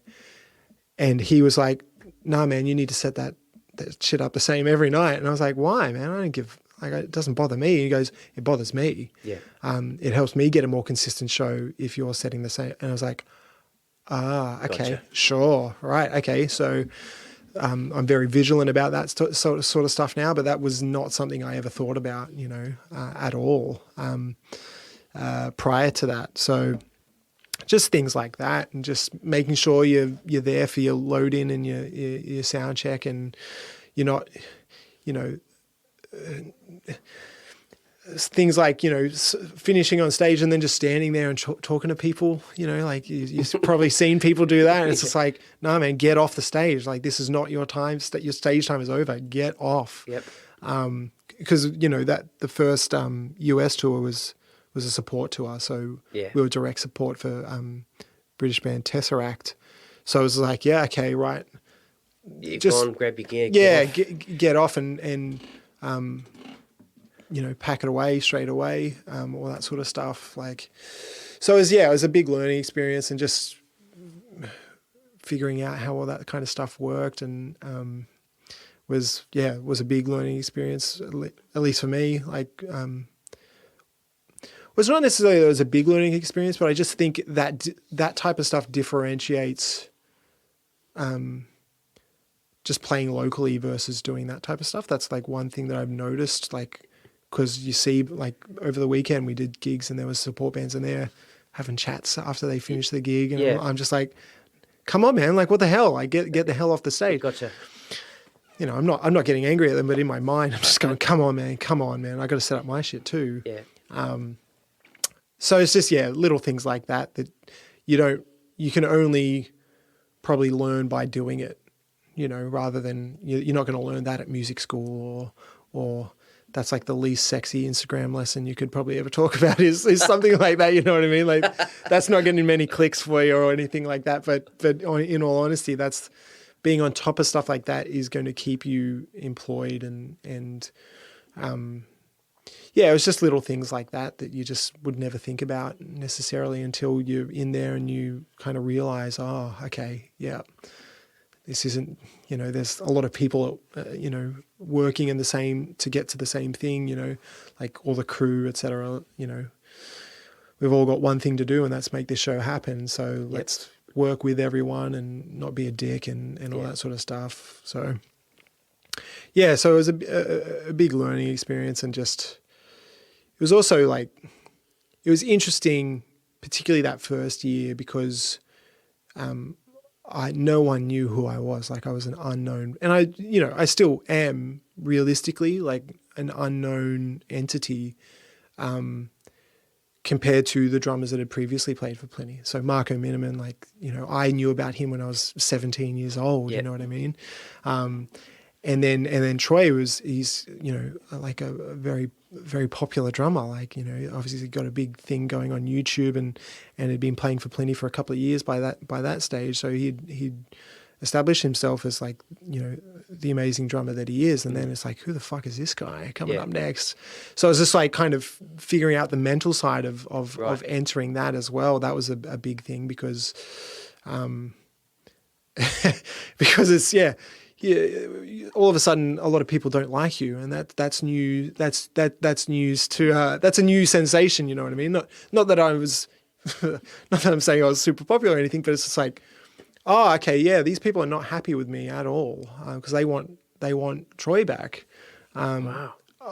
Okay, well, don't know what to tell you. Like, he's doing other things at the moment, so you're kind of stuck with me. But it was just one of those things where, like, you read one comment, and I did this once, and I haven't done it since. Basically, I read some comments and I got really bummed out. Yeah. Because I was just getting ripped apart, more or less. And then I kind of just had this realization at one point where I was like, okay, these people aren't paying me. Let's talk to Plini and to the other guys, to Jake and Simon, and just have a chat to them and see what they think. And they were like, oh, look, we can all be better. We can all get this better. but no, it's all good. Like there's nothing to worry about. And it was just kind of like, okay, lesson there is ignore all the comments. That's it. Like don't read that shit. And like I said, I haven't done it since. And so I still might be getting ripped apart on there, and I'm blissfully unaware, and that's kind of fine, because it was that lesson that, they're not paying the bills. Like, he's paying me to be there. If he wasn't happy, he wouldn't hire me again. You know what I mean? Yep. So I was like, okay, there's a big kind of lesson there, I guess, is to ignore everyone else and just worry about the important people, I guess, to put it kind of bluntly. Yeah. Yeah. All the fans are very important, don't get me wrong, but keeping it, making sure his vision is being met. That is that's my job, is to make sure that he's getting everything he needs out of me. Yeah, because you're the hired gun. You're not in the band. You're not not part of a band. It's not the Plini band. It's Plini and. Correct, exactly right. Like he's very loyal to his band. So Simon's the only bass player that's more or less the only bass player that's ever played with him. Yep. And Jake has done the vast majority of his tours playing rhythm guitar. And he's only had 2 live drummers. More or less just had 2 live drummers. There's been, I think, some one-offs here and there, but it's been Troy for the first couple of years and then me ever since. Yep. So he wants to keep it like as kind of tight a unit as he possibly can, but it is his thing. Like he calls all the shots. Full creative control. Yeah, exactly. Yep. So like any parts that are on the record, I may come up with them, but it has to go through him. You know what I mean? So if he doesn't like it, it's not going to be on the record. Gotcha. So if the part's on the record, he's cool with it. Yep. So it still has to all go through his filter. Right. So like I said, that is the priority to make sure that I'm helping him achieve what he wants to do, and hopefully overachieve, like, over deliver if I can. You'd have to ask him if I'm doing that, but yeah, like that was the realization that should be the priority, and not worrying what people say online. Yeah. Good stuff. It was a good lesson to learn, that's for sure. So next year you tour. So you've got a tour of Australia, New Zealand, Netherlands, Germany, Czech Republic, Poland. I'll come back to that one. Okay. Hungary, Italy, Switzerland, Portugal, Spain, France, UK, and then North America. Yep. Right. All before June. Correct. Yep. Right. Okay. Yeah. So is there anything planned for the second half of the year, or you don't know yet? I think there's loose talks of going to Asia. Okay. But nothing set in stone there. But I'm not. I've just heard whispers of things, but nothing is set in stone. And, and like there is some new music to be released at some point. Okay. In there. That you've recorded already? I recorded drums for an EP for him at the end of last year. Okay. Like this time last year, and it hasn't really, nothing much has happened since then. So it's really great stuff. Like, I'm really excited about it, but it just hasn't been the priority. Yep. But it will be soon enough. Cool. It may even be getting mixed now. I'm not exactly sure, but Simon will get to it at some point. Well, it's not really he'll get to it. Sorry, that's not the right thing. It's scheduled in to be got to Gotcha. pretty soon. So that'll come out at some point next year, I would imagine. I'd hope. But again, really excited about that. Like, I really, really love that material. And really proud of like the performances we captured for the drums, and the sounds we captured were really great too. I think it'll be a step up sonically as well from the last one, which is, always the goal, is to make sure it's getting better. Well, I can't wait to hear that, because like I said, I've been listening to the last album, 2020 album, for the last little while, and it's awesome. Oh, yeah, man, thank you. Sonically brilliant, and like I said, every song's got these these little events, and if you've heard it enough times, you know they're coming, and I get excited for them. Yeah, nice, You man. know, the way you set awesome. stuff up, and it's great. And this is going, you know, what I was going to say there, multi-layered. The more times you hear it, you hear different things. Yeah. Going back to what you were saying about the sound guy wanting your gear to be just right, I was thinking a lot about this today. How, you know, obviously you'd need that dedicated front of house guy. Mm-hmm. How hard he would have to work in all these different venues to be able to capture, you know, the two guitars, the clarity of the drums, the bass, and there's track in there, is there? Yeah, yep. And keys occasionally as well. And to have all of that in some sort of clarity in all these different rooms and theatres and stuff, I can understand why he would be really picky about, you know, I need that snare there to get the mic to that placement. Yeah. You know. Yeah. Well, there's a lot to work with that he needs to, you know, get done. There are certain things that do make his life a little bit easier, like the guitars. There's no cabs on stage. Yeah. So it's all that's literally, you know, not. I don't want to make it sound like it's too easy, but it's like you turn it up and all the sounds are there. But yeah, like he is like, oh man, your snare drum's moved. You know, between gigs, he's like he notices that stuff because the mic is not exactly in the same angle. So it's like, he is rightfully kind of pedantic about that kind of stuff. Like his name is Ronnie. He's an unbelievable sound engineer. He works for Periphery and Animals as Leaders and Tesseract and Stray from the Path and a bunch of other you know, really great artists. And then he's been Plini's long-term sound guy. Okay. So having played with all those guys as well, you can understand he'd have it down. Oh man, yeah, like especially this type of music. Yeah, like when you're working with like, you know, someone like Matt Gasker from Animals as Leaders, like he's pretty particular about a lot of things, and he would be, I imagine, like he would be at Ronnie, like making sure that all the little things that he's doing are crystal clear out front of house and things like that. And for someone like Ronnie, he would know exactly how to do that at the drop of a hat. Like he's like no word of a lie. Like he is one of the best sound guys, particularly in this style of music. Like there's probably no one better. Okay. That's kind of doing it. Not that I'm aware of, anyway.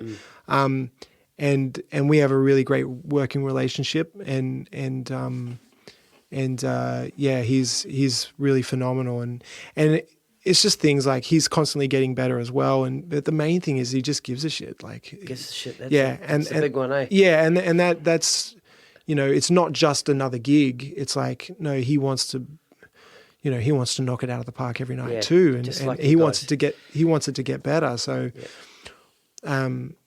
you know, that's what you want. You know, we always want to strive to keep getting better, and we're very lucky to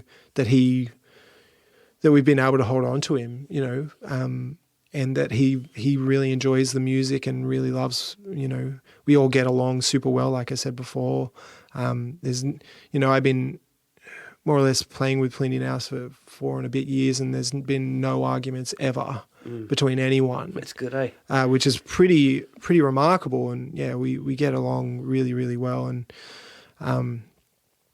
it's like it's a great team, and you know, just really feel really lucky to be a part of it, and to have a bunch of guys that are kind of on the same wavelength. You know, like that's particularly when you're in each other's back pocket for weeks on end, you know, that definitely helps, the fact that you know that there's going to be little to no tension at all between you, and you can get along and have a laugh. And, you know, our kind of attitude towards it is just kind of unspoken, but it's just like, take what you do really seriously, but don't take yourself seriously. That's it, eh? Yeah, and that if there's any advice I can give anyone, that's the best bit of advice I can give you, because we're not precious about anything. Like we're always having a laugh and just joking around, and but you know, come stage time, it's like we'll joke around on stage, but it's like, you know, you're on. Yeah, we've got our shit together. and we're there to put on a good show, but we also want to make sure we're having fun because, you know, we've all seen the bands that take everything too seriously and it just becomes like, it's not fun to be around. You know what I mean? Yeah. It's like, yeah, man, this should be fun. Again, to go back to that thing, like we play music because it's fun. That's it. So let's have fun. Yeah, it's pretty important. When I was rattling off the countries and I said Poland and I said I'd come back to that. Yes. You know, with the ongoing tensions with Ukraine and Russia and Poland's fairly close. Right? Yes. So my anxiety speaks out to me.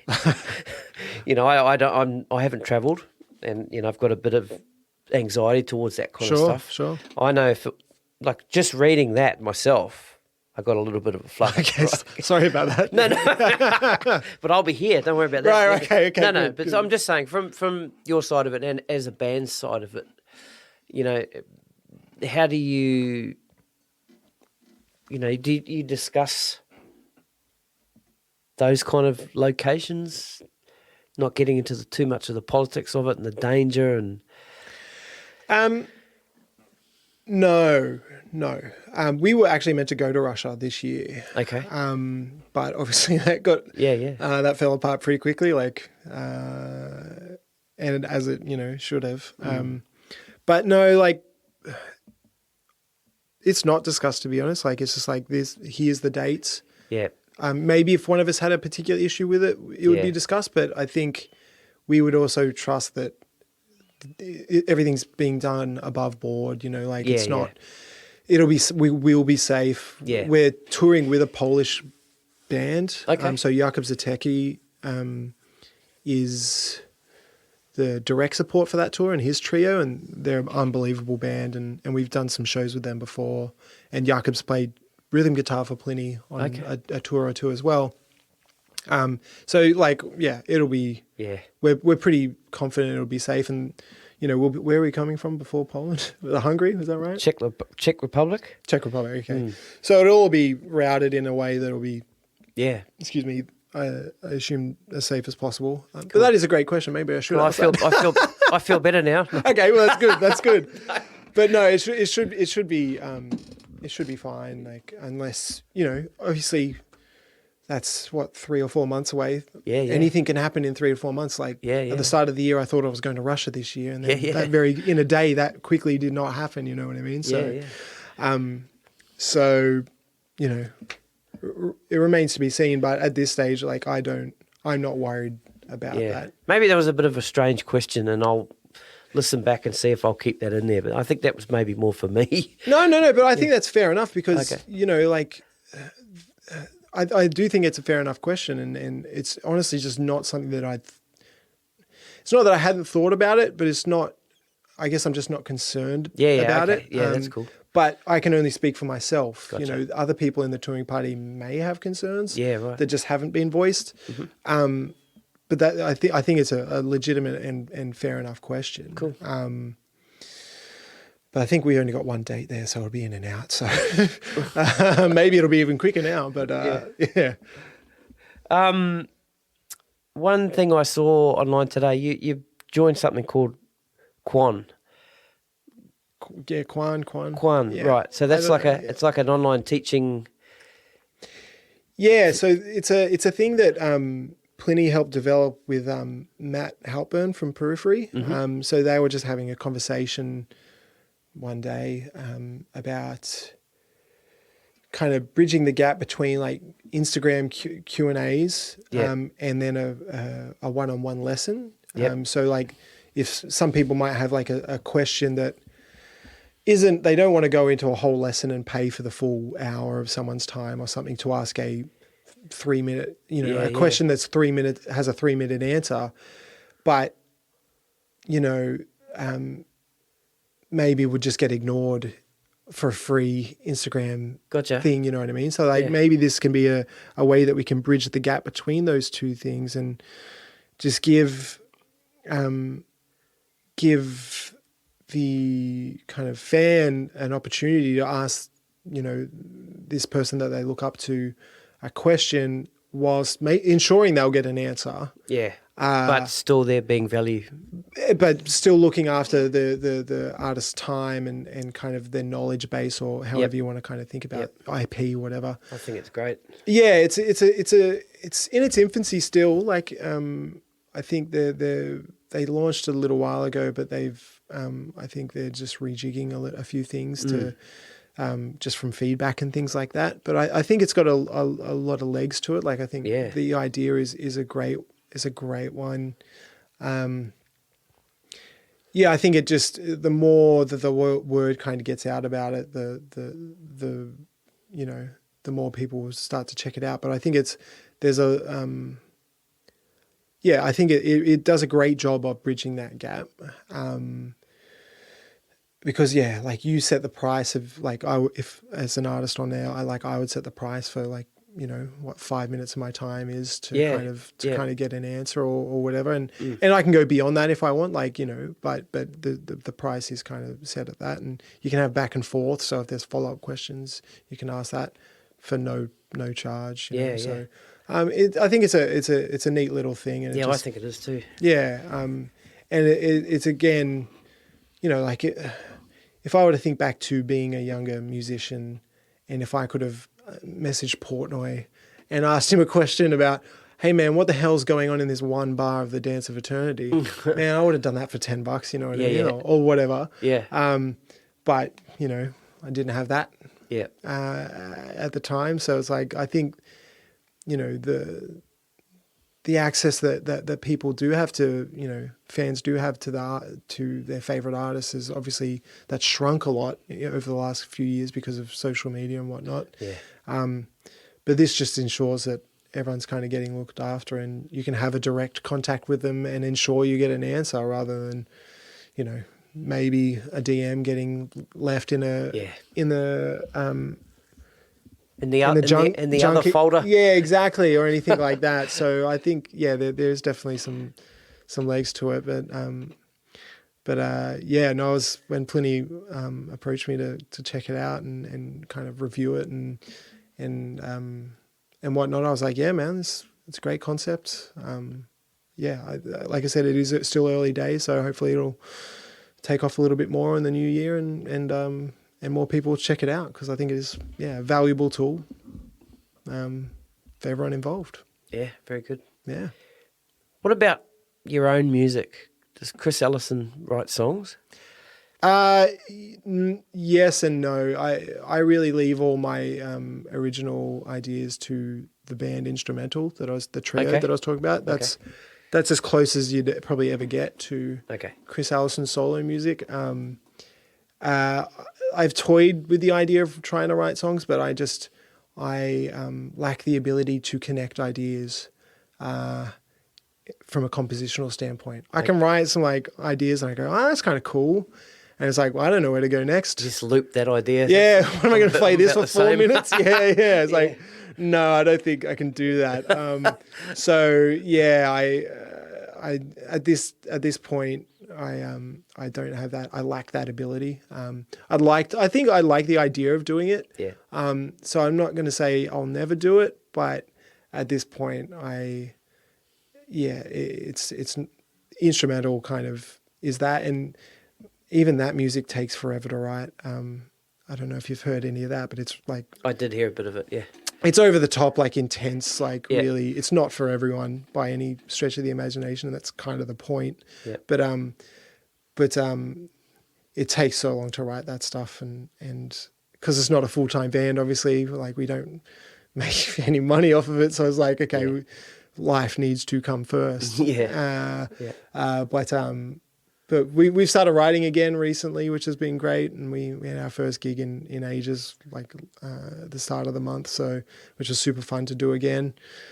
So hopefully we'll have some new stuff soon enough. But that, like I said, that at this point, that's probably the closest you'll get. But with that being said, I do feel like I do get a lot of my creative output through Plini's music and through playing with Seims in Seims as well. I'd